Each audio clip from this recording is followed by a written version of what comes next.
Good morning, everyone. Thank you so much for watching and subscribing. Last week's video picked up almost 13,000 subscribers. I'm humbled that people care about what's going on around here. It's my honor to be able to tell some more car stories on our VinWiki channel, but also to give you a little bit more of a behind the scenes look right here. So a lot of people on the garage tour video asked for a little bit of a more in-depth look at the CL55 that we set the Cannonball record in. So I pulled it out here and we're gonna walk a little bit around it today. And since we're doing that, I put on some Doug DeMuro specials, and at the end of it, we're gonna give it a Cannonball score. No, that's obviously preposterous. We're just gonna look around the car. So when we started thinking about what would make for a good Cannonball car, obviously I wanted something fast, but it also had to be comfortable. I mean, the Lamborghini looks great, feels great, sounds great, and goes really fast, but spending more than a few hours in it is pretty painful. When I do these rallies or anything that's a few thousand miles, I end up with some pretty bad chiropractic issues. And so I love those cars, but they're not really the best for Cannonball. And so I wanted something that could kind of float under the radar, but still go very fast. And when I really started planning the idea of Cannonball, getting serious about 2008, the CL55 and S55 really stood out as the best possible options. And the main reason for that was the supercharged 5.5-liter V8 engine and the active body control suspension. Now at this point in the car's age, the same with my S65, keeping those suspensions working is very, very hard. They're very expensive to maintain, they're very hard to keep working, and they have a ton of very, very complicated parts. But what it does is it levels the car front to rear several times per second, and that meant that as we burned through over 400 pounds of fuel, the car stayed perfectly level and handled the way we wanted it to the whole time. No super sports car could really do that. As I was dreaming about Cannonball, seeing these cars come out with 493 horsepower from the factory, they just seemed like the perfect car to top Alex Roy and Dave Maher's time of 31 hours and 4 minutes in a 400 horsepower E39 M5. And so I started to shop around for them, and when I really got serious about it in 2012, I found this car on Craigslist Atlanta for $17,500. And that was really all that I could afford to spend at the time without taking on a monstrous loan. At times I contemplated using the 2005 Ferrari 612 that we had as part of the supercar rentals fleet for rental. I still owned that car, and I was kind of in the process of liquidating the assets for the rental car company. I had sold the customer list to a different exotic car rental company that wanted to move into the Atlanta area. But in doing that, I really didn't feel great about a car that I'd have to keep forever that I think at the time I still owed about $175,000 on. And so this was a perfect candidate at a tenth the cost and probably better performance and better reliability, and certainly with a better suspension. Now, I didn't pick this color on purpose. It's actually granite gray metallic from Mercedes-Benz. It's a really rare color, I've come to find out. But in this low light, it kind of looks blue.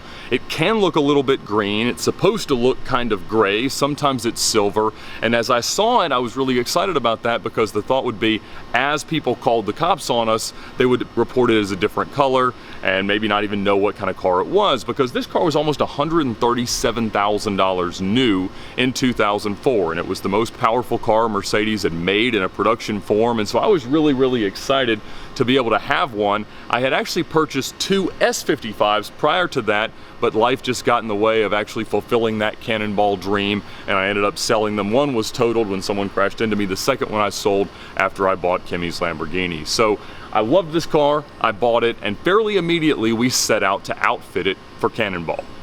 So the goal was for it not to look terribly crazy from the front. Pretty much all we did was add two different sets of laser jammers. All the radar detection is inside, and as we talked about in the set tour video, we ended up not using Forrest's active radar jammer. And so those are in the grills. The goal with laser jammers is always to be as close to any highly reflective surface as you can. And so the headlights are the most reflective point on any car that doesn't wear a front license plate. And so we put them as close as we could there without having to cut into the body of the car. And that works pretty well. Now, of course, you don't see a ton of laser during a Cannonball. You should have a laser jammer if you're trying to do it as responsibly as one, I suppose, can. But we didn't really run across any laser traps past Ohio. We only passed 5 fixed speed traps the whole route of 2,800 miles, but we did see several radar traps, and those will generally, when you're out in the middle of nowhere, bounce a long way. But for police officers, it takes a lot more effort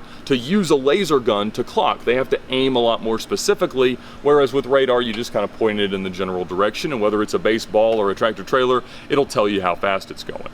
Now, one thing people have noticed is that the wheels on this car are not exactly the ones that a CL55 from 2004 is supposed to wear. They would have come on a CL600. They're a little bit of a stronger monoblock form, but to be quite honest, my wife drove the car a couple of times prior to the Cannonball, and she ran over something about the size of a mobile home park and broke both of the left rims before I took off. And so I actually got these wheels off of a car that we had in inventory and swapped on some aftermarket wheels that the new owner wanted. Now, the first rule of going fast over a long distance is don't stop. And the best way to do that with a car is to increase the fuel capacity. And so what we did with this car was we added 2 additional 22-gallon fuel cells to the already existing 23-gallon factory cell. So there's 67 total gallons of capacity in the car, and that gave us at speed about an 850-mile range. That meant that we could cut it down to just 3 fuel stops, where Alex Roy and Dave Maher had 6. So during each fuel stop, as we pulled up to the tank, we would actually pull the pump from the opposite side around and put it in the factory filler neck, and then use the near side to one at a time fill each of these. Now, obviously, since they've got 4-inch openings, we didn't have as much resistance, and so they flowed a little bit faster. So our stops took 9, 12, and 7 minutes, and the second one only took so long because American Express froze all my credit cards. There's a story about that stop on the VinWiki channel. Another great luxury that the CL55 had is a tremendously robust factory electronics kind of suite of things. It was as advanced as a car could possibly be in 2004. And what that meant was that the factory alternator would support all of the ancillary electronics that I needed to make work. Even a high wattage power inverter so that we had 110 plugs to power laptops or anything else that we might need to charge. So we used a very long K40 whip antenna for the CB radio and a Uniden antenna for the police scanner. Now, the flexion that we saw at speed did not do us any favors, so our CB reception was very, very poor. We could broadcast for a very short distance, and the only time that really came in handy was that when we would see one tractor trailer passing another, I could kind of pretend to be the left one, ask the right one to slow down for a moment, and then pretend to be the right one and ask the left one to go ahead and get on over. Once they figured out we did this, as we screamed on by, they'd get quite upset, but usually you don't have to worry about tractor trailer drivers calling the cops. The police scanner was somewhat useful, but when we programmed it, they weren't quite as smart back then. We put all the frequencies for all the 14 states we were going through in a single bank, and that meant that it kind of struggled to hunt for them throughout the time we were on the road. So the goal for a Cannonball car is that the passenger or the co-driver is wholly responsible for navigational decisions and anything other than just keeping the car on the road and going as fast as possible. So most of the important things to be sensitive to are actually on the passenger side of the car. So from the cockpit, mounted in the dash, we've got the police scanner, the CB radio. Above it, you'll see the ambulance traffic light changer. You'll also see our main timer. We kept another timer in the back.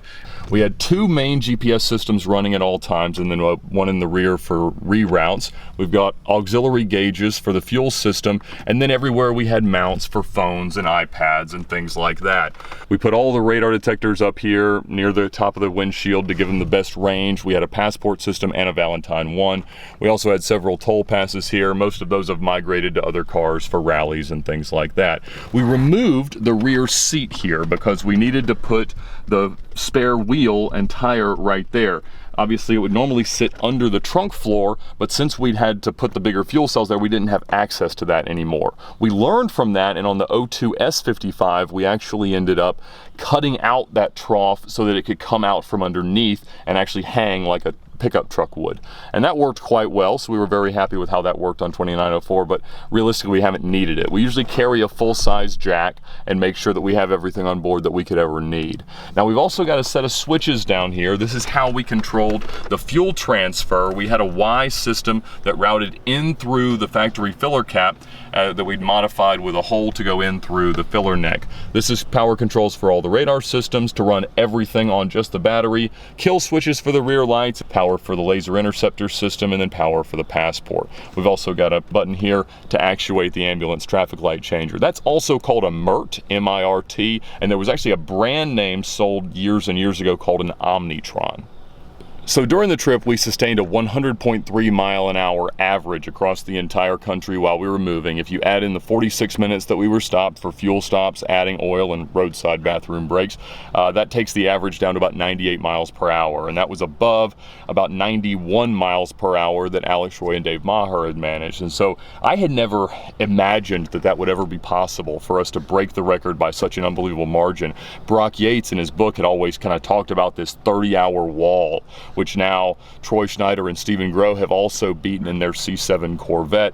But it was an amazing thing that when we pulled into Portofino, I honestly had no idea that what we had done was even possible. And I knew that everything that we couldn't really control, accidents ahead, construction, police patrolling, issues with the car, things that we knew to look out for and knew how to minimize the risk of, they'd all just gone perfectly.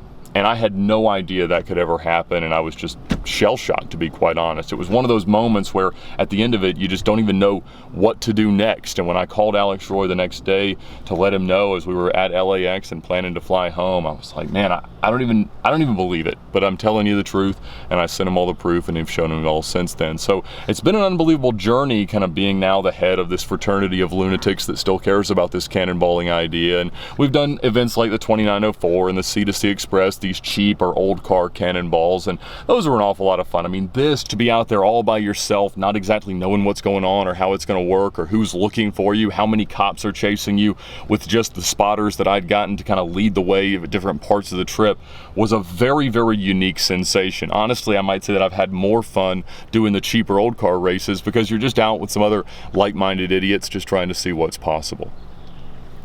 Obviously, the Cannonball was a huge part of my personal life and my personal journey through adolescence. It was a goal that carried me through some of the darkest times in my life and just kept me motivated at what I might one day be able to achieve. And now that it's happened and it's been a huge part of my personal branding and the VinWiki idea, the channel, and even this, it's been such a tremendous honor, and it's been so great to meet all the other people that seem to still care about this. I got the chance to go up and see Brock Yates before he died. I got a chance to talk to Richard Daugherty, who organized the US Express before he passed away. But as all of these heroes of mine tend to pass, there's a huge mantle to carry, and I'm very passionate about the idea of this as the Great American Road Trip. And regardless of how fast you ever do it, we owe it all to ourselves to see our country in exactly that way.